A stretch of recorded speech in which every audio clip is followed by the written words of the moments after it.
All right, guys, welcome back to Blake's Takes. As always, my co-host with me, Garrett. Good to be back, guys. And today we're going to review the first 3 episodes of Moon Knight. We're going to do another review once 4 through 6 come out. Yeah, just do a review of the whole series. Yeah. But right now we got episodes 1 through 3. All right, so Moon Knight, a character in Marvel that is typically compared to Batman. So this is like Marvel's Batman in a sense. And, you know, you can see some of the similarities, Right. but this is a very different person. I agree. I do see a lot of differences between Batman. I don't really like comparing them. Maybe like the whole caped crusader type deal. Yeah. I can see what you're talking about. You know, he's got the cape. He's a vigilante. Yeah, he's a vigilante. Batman wears all black. Moon Knight wears all white. Yeah. Like, I can see where you're coming from. Right. But, I mean, when we talk about the mentality of these two people, completely different. I agree, yeah. And as we know, Oscar Isaac playing the Moon Knight for the MCU. Which he's nailing so far. Yeah, Oscar Isaac does great in pretty much every role he does. He does. He just kind of got like fucked with Star Wars, just like every other actor in that. Yeah. In the sequels. Yeah. So essentially an overview of this series is Moon Knight has to stop Ethan Hawke's character, who plays the villain, Arthur Harrow, from releasing the god Amit. And that's kind of where we're at now, because honestly, there is still a lot to learn and a lot to develop for this series. It seems like Moon Knight could have his own like little Egyptian world, if you know what I mean. Yeah. Like there's a lot you could go into depth with just like the Egyptian gods and everything. Like I swear Marvel did a good job of that when they were creating their characters. I mean, they've brought Norse mythology into their work, and now we're seeing Egyptian gods in their work. Like, I don't know, that's pretty cool. No, it's really interesting. Like the whole lore behind, ancient Egyptian gods and all the ancient Egyptian artifacts in the show. It makes for a really interesting plot. It does. It does. I love when people take like history and fiction and they put it together and they create their own thing. Yep. So starting off with the first episode, which honestly was an amazing opening. That first episode is still my favorite episode so far to me. Yeah, you always like the first episode. I thought the first episode of Loki was the best. Yeah. And as of now, I still think this first episode of Moon Knight was the best as well. You like being kept in suspense. That's what it is. Yeah. There is so much unknown. Yes. The world of the unknown. And there is so much of that in the first episode of Moon Knight. And what I like about that is like, even though you don't know much, they still like manage to keep your attention. It just keep wanting you to get to know more.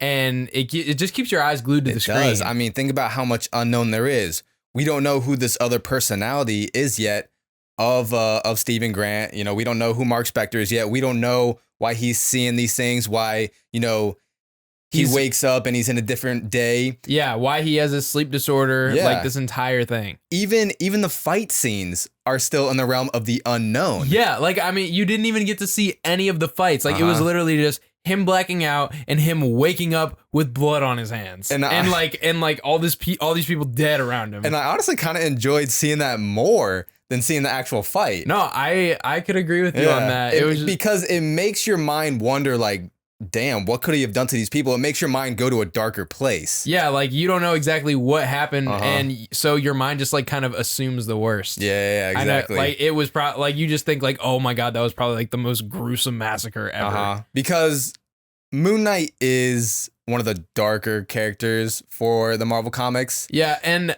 I'm not gonna lie, the one difference that I do like about him better than Batman is that he's willing to kill, and I get that's like Batman's whole thing. But me, I love when a vigilante just like goes all out and does whatever it takes. Yeah. Another aspect that I really enjoyed with Moon Knight is the soundtrack that they used for the first episode. Yes. So it kicks off with the song "A Man Without Love," and that's how we see, Stephen Grant's character and his, what he does daily. Yes. His job working at the museum. And if you listen to the lyrics as well, it just fits the show perfectly. It really does. I was just about to say that.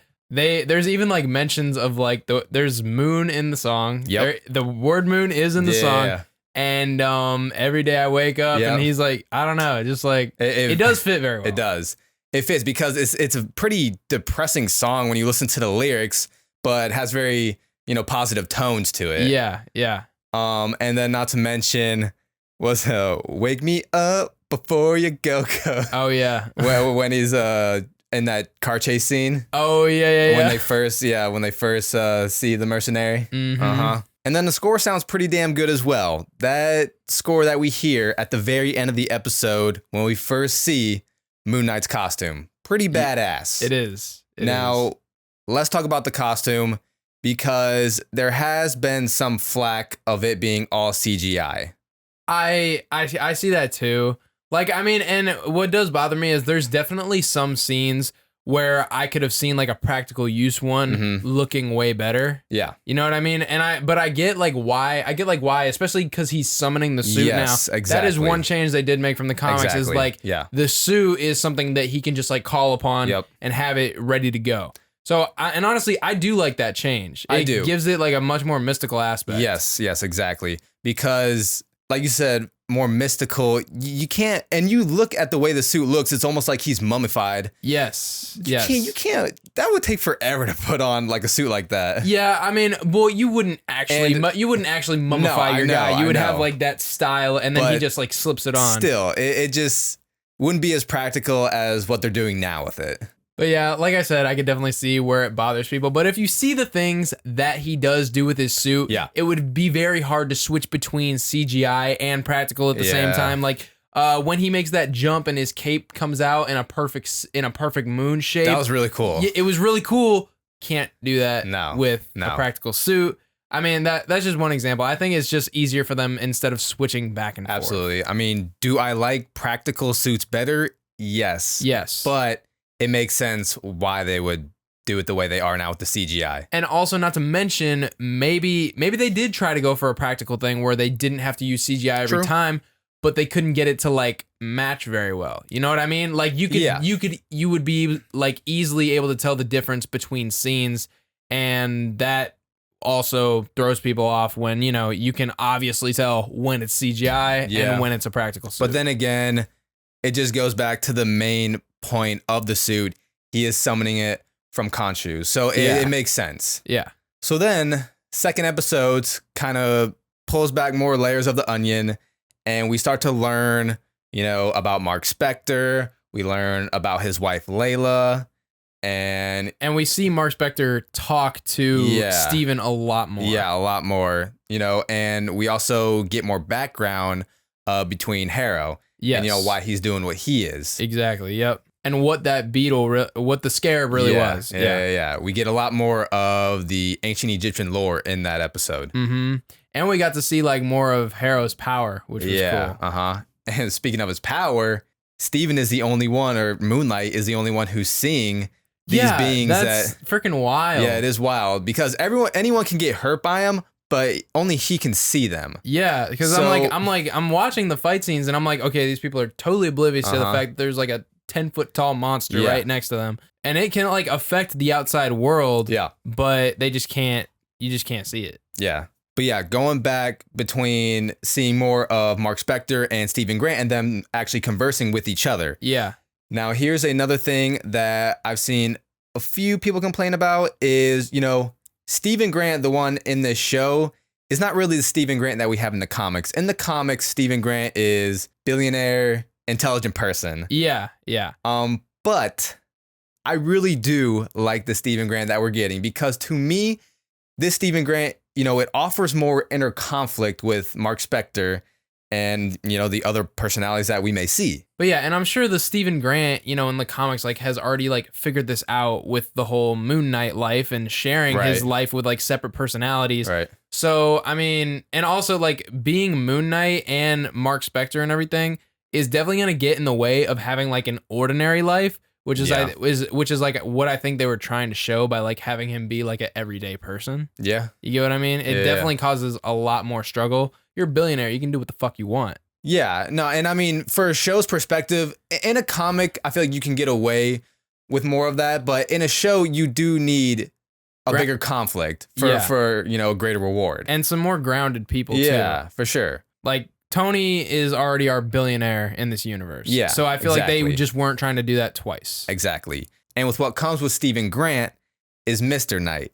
Which is also a pretty different portrayal in the show than the comics as well. In the comics, Mr. Knight, it's still more of Mark Spector. You know, he's more intelligent. You know, it's the ways that he can get his intelligence, you know, without having to like without the violence Yeah, involved. and recognizableness of being Moon Knight. Yeah, and like that was the personality that he used the most to like deal with police and everything. Yeah. And like they would even sometimes say in the comics like be like, "Oh my, you're dealing with this guy? He's a freaking mass murderer vigilante." They're like, "Oh no, that's Moon Knight. This is Mr. Knight." It's like, come on now.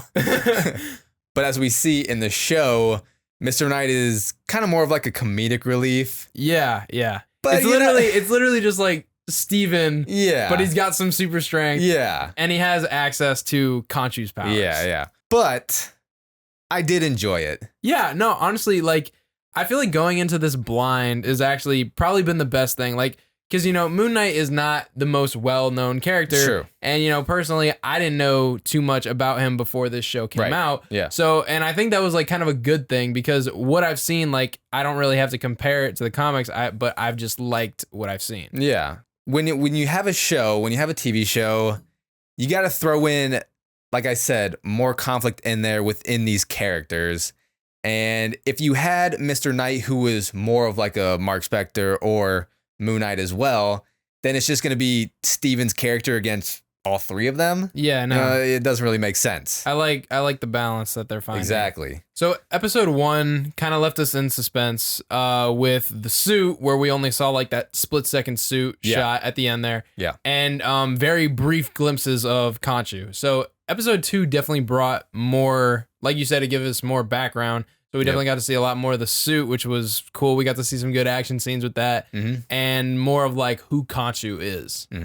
Yeah, towards the end of episode 2, they have that scene where, you know, Mark has taken over the body. Yeah. And he's talking to Steven in that mirror. And this is actually the first, well, I don't know if it's like technically the first now with, you know, how many movies are technically in the MCU. But I think this is like the first time we get an F-bomb out of Marvel. Oh, yeah. And when he tells Steven to shut the fuck up. Oh, I know. Oh, so that was cool. I like that. Yeah, seriously. I do too. Like, that's like, I feel like Marvel's maybe like one flaw is they don't have enough like dark stuff or like more adult content. Right. And that was kind of where the Netflix shows came in. Those were like their one adult series and can interwebbed like universe. But also this is where we learn that Khonshu actually wants his wife as his avatar. Yeah. And he took on this responsibility as being Khonshu's avatar. Yep. So his wife wouldn't have to. And not to mention Arthur Harrow was previously the avatar. Yes, was Khonshu's previous avatar before Mark Spector. Yeah. So and he basically knew what Khonshu's game is. Okay. Oh, we forgot to mention. So basically what Moon Knight has to stop Harrow from doing is releasing this god Amit, who preemptively judges human beings. Yeah. So whatever you did in your past or whatever you did in your future, if it's not good, the scales, they'll kill you. Yeah. So that's why Harrow actually wanted to go to Amit and got sick of what Khonshu was doing, because Khonshu, he's like, his justice is too late. Right. It's after the fact. It's after somebody has already gotten killed or whatever. Yeah. So that's why he goes to Amit, because like Amit can judge you before it even happens. Yep. And it doesn't matter if you're a elderly man or child or whatever. Yeah. It doesn't matter. You're dead. And Stephen Grant's like, do y'all not see the problem with that? Yeah. And leading into episode 3, now that is where we get a lot more background information of Khonshu. Yeah. Not only that, but also with Mark Spector's wife, Layla. So honestly, episode 3 was just a very informational episode. It was, but I liked it because it gave us the background that we needed. Yeah. Like, I've heard some people don't love episode 3, but I mean, yeah, I feel like each episode has gradually gotten a little worse, but when I say worse, I don't mean bad in any way. I still think, all 3 episodes are good. I just thought that first episode was amazing. Yeah, they did kind of kill it. Yeah, it was a very good intro. Very good. And definitely showed us like his struggles of not knowing that he has like this whole other personality. Yeah. So at first in episode 3, we actually start to see Steven actually has more of a hold of this body than we thought. Like, like once you what we kind of understood was like once you hand over control, like that's it. Yeah. But it seemed like Steven actually has more of a hold because he was stopping it in like the middle of fights. Yeah. and was like, "Oh, I'm gonna go take an airplane. Get out of here. I don't want to cause any more harm."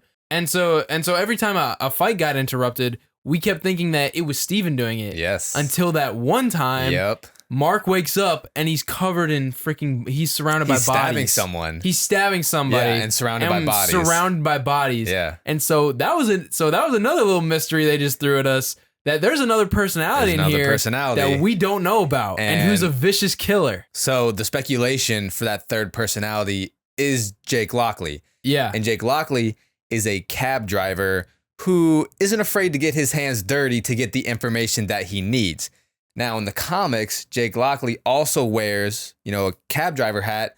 And we see in the beginning of episode 3, he does wear a hat. And usually, in the previous 2 episodes, he doesn't wear a hat at all. Yeah. And when he's in that cab for a split second, like through the mirror view, it looks like, Jake Lockley was in the driver's seat. Then it switches back to Mark Spector in the back seat. So they're giving us a lot of little hints that this personality could easily be Jake Lockley. And that's just going to add even more conflict to Moon Knight's character. I mean, you can't get enough conflict, can you? Or can you give too much conflict? Sure. I mean, no. I mean, well, when you're dealing with split personality disorder, there's going to be a shitload of conflict. Yeah. So, okay, but back to like Steven taking more control though.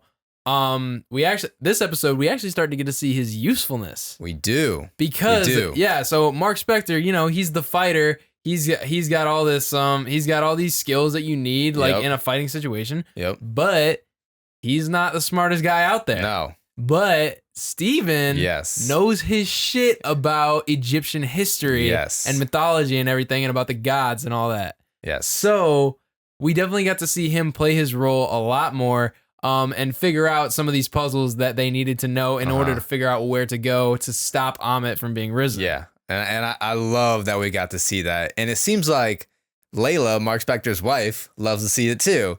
She does. I mean, I feel like she, obviously married Mark, but I feel like she could see like, oh damn, I'm kind of liking Steven. Yeah, she could like this other personality even better. Even though it's weird because it is the same body, same person.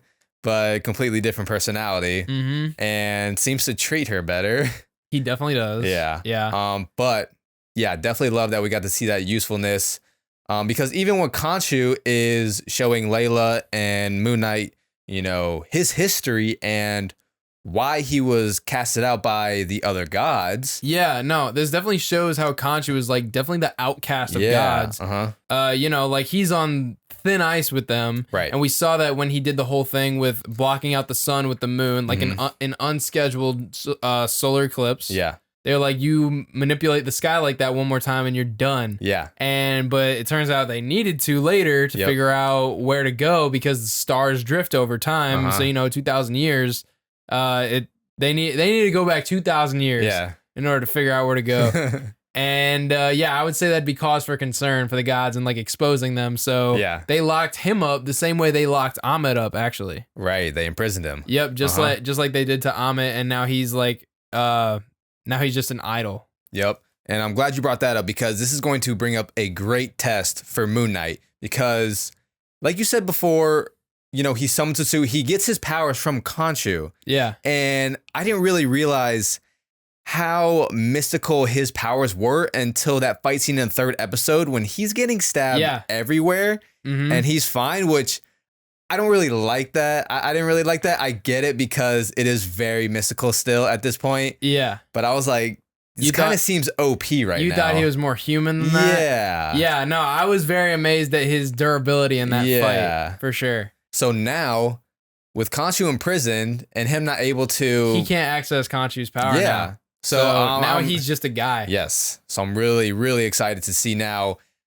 how he handles, this upcoming test for him. Yeah, no, I think that's definitely going to be the biggest challenge now is now he has to do this without the suit. I mean, hey, maybe this will now bring up a practical suit. They could go a bunch of different ways with it. I don't know what they're going to do. Are they going to give us a practical suit? Or is he still going to be Moon Knight or is he still going to need Khonshu for Moon Knight? I mean, what use would he have for a suit? Maybe he'll put on like a mask to hide his identity, but that doesn't even need to do that because people already know who he is. But isn't this what heroes are made of? stepping up to the plate and not needing. Yeah, but he doesn't need the suit. Well, I mean, you said, I don't know. Okay, I think the whole thing is like they just need to release Khonshu again. Yeah. Like the whole point of having that suit is having the power of Khonshu. If you're nothing without the suit, then you shouldn't have it at all. All right. Well, he doesn't need a suit to, fight people and go on his mission to stop Amit. He might. Yeah, by releasing Khonshu and getting the powers back. All right. God. And it did seem like one of the gods who did have a history with Khonshu is trying to help him out, like after that one meeting.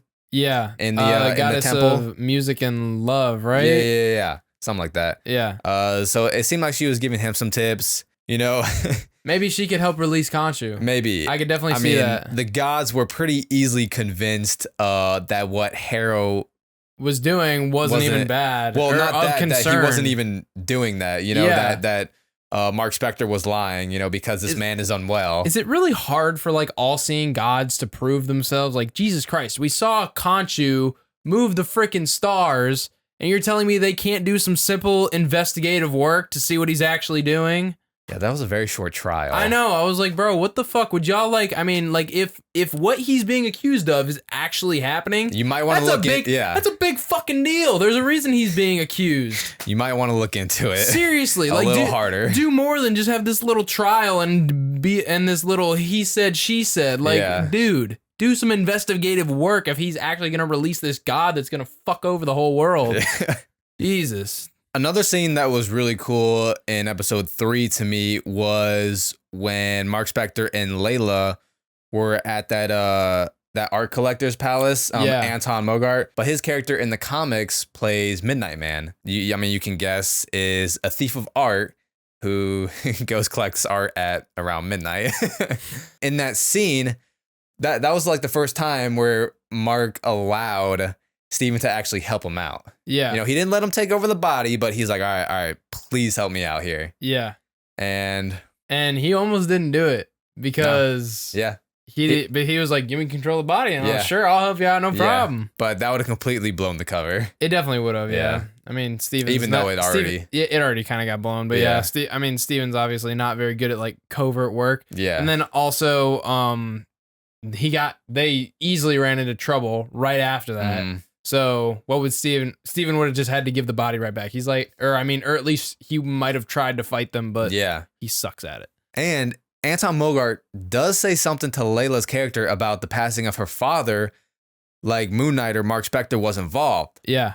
But could that have been Jake Lockley's character that's more involved? So just throwing out a little more hints that there's still a lot more mystery around Mark Spector. A lot. Like, he doesn't even know everything. Like, he knows about Moon Knight and everything and about Khonshu, but he doesn't know everything about himself. No. So overall, there is still a lot to uncover, which we only have 3 more episodes. It seems like I feel like most of the uncovering about him personally, we're going to get to see later. Yeah. In either like another season or whether he's in maybe he comes in another show or movie or something like that. Yeah. So, I think he's in Spider-Man comics. Yeah. So, I mean, I feel like we'll definitely see him again at some point. Yeah. And maybe we'll learn some more, uncovering more layers of his character. So, I think the last 3 MCU shows have only been 6 episodes. Yeah, except for WandaVision, which was supposed to be 6, but it ended up being 9. It could have easily been 6 too, because some of those episodes were really short. They were short. Yeah. I don't know. I forget why they split it, but whatever. But yeah, Loki was 6. Wasn't Hawkeye 6? I think they've all been designed to be 6. Yeah. And even WandaVision, like I said, designed to be 6, but they stretched it to 9. Yeah. But overall, definitely Moon Knight is definitely off to a good start. Yeah. Looking forward to the next 3 episodes. I want to see how this story wraps up. Yeah. I mean, as of right now, love Oscar Isaac. I was just about to say that he's killing it with this character. He is. He's especially killing, like, switching from personalities. Yeah. Dude, like, that is not an easy task. No, it's not. And the first person I think of when switching personalities is James McAvoy when he played in Split. Yes. Which he did a great job with that. He did. And so it's tricky. It is very tricky. And not only that, like, and then he also, in this 3rd episode, he had to act as Mark Spector, but speaking like Yeah. Khonshu Yeah. and talking like he didn't want to talk. Yeah. Like it was just being forced out of him. Yeah. So like, I mean, even that, like, that's a weird emotion to show. But I mean, he did it and it was believable. Yeah, he's playing a lot of different characters in one body. So very, very impressive. Definitely showing off his skills as an actor. And honestly, I really like Ethan Hawke in this. I do too. No, he's playing a very good bad guy. Yeah, I mean, not even. Would you even say like, yeah, he's the villain, but I can't even really call him like. Okay, well, he's he's more of like a cult leader. Yeah, honestly, very weird cult leader. Yeah, I mean, shit, he walks on glass everywhere. I know, that's weird. That was a cool scene. You can even hear it when he walked into the pyramid. Yes, bro, you could hear him walking in this quiet hallway, and all you hear is his freaking feet stepping on glass. Yeah, that opening scene when he breaks that glass and pours it in the shoes. You're like, okay, this is how this is gonna be. Yeah, okay, this is a weird dude. Yeah, you know, I didn't know when I would see Ethan Hawke again, but definitely love it. Who was it? I saw him on an interview with Jimmy Fallon, and people were like, "Oh, Ethan Hawke's character is Mephisto," and which, I mean, we've been waiting for Mephisto to pop up somewhere in the MCU. Yeah, not gonna be yet, guys. Not gonna be yet. No. But even Ethan Hawke was like, "That'd be really cool." It would be. Where would you have it ranked as of right now within the MCU shows? I mean, as of right now, I think it's definitely above Hawkeye. Okay. Definitely above Falcon and Winter Soldier. Yes. So it's somewhere with WandaVision and Loki. Okay. Is where I definitely hold it. Like WandaVision and Loki were like definitely top 2 for me. Yeah. So we'll see how it finishes, but it's definitely up there with those two. It's tough because I remember when that first episode came out, I was like, this is gonna be the best episode. This is gonna be the best MCU show. Yeah, I mean, and if it finishes on a good note, if these next 3 episodes, stay consistent and reveal a very good story at the end with a big payoff, it could end up being the best MCU show. It very possibly could. It could. Very possibly. But as of which is really cool because this is a character we haven't seen before. Yeah, exactly. Yeah. I mean, as of right now, I can't put it above Loki. But yeah, I mean, the whole show is just so interesting with all the ancient Egyptian lore. Yeah, I love that stuff. It is really cool. Any kind, I mean, I freaking loved reading Percy Jackson as a kid. Norse mythology has always been very interesting to me. And so this is just like playing more into that ancient religion stuff that, I don't know. It's always piqued my interest. So. I mean, the pyramids alone. Yeah. One of the great, what is it called? Wonders of the world. Yeah. One of the great wonders of the world. Or I think seven wonders. Yeah, one of the seven wonders of the world of like how they were even created. Bro. So there's already so much mystery about the ancient Egyptians. Yeah. So, I mean, you can just have so much fun with that. How'd they create those pyramids? I don't know, bro. Aliens? Yeah. Possibly aliens. So wait, there is one Easter egg. I don't think it's confirmed. It might have already been rejected, maybe. But do you remember in the first episode, when he, wakes up in the field or the meadows or whatever, by the city, and we see that big castle in the background? Yeah.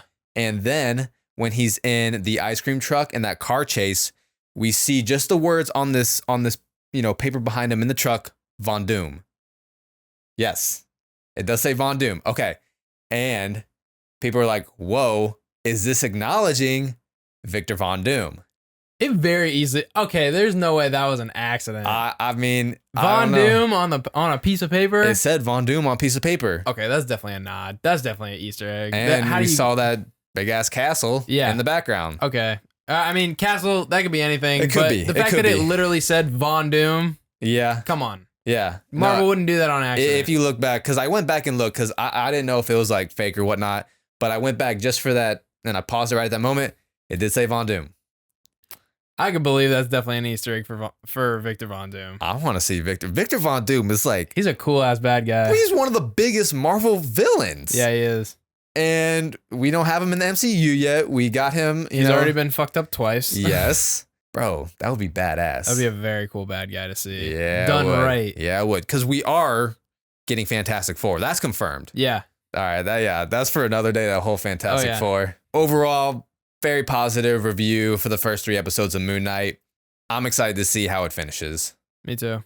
All right, so that's going to do it for this review of Moon Knight. Let us know what you guys think of the first 3 episodes, what you liked about it, what you didn't like about it, and we'll do another review once the last 3 episodes come out. Yep. Talk about the finale and what that holds for the future of the MCU. So we'll see y'all next time on Blake's Takes, and as always, my co-host Garrett. See you guys. See you next time.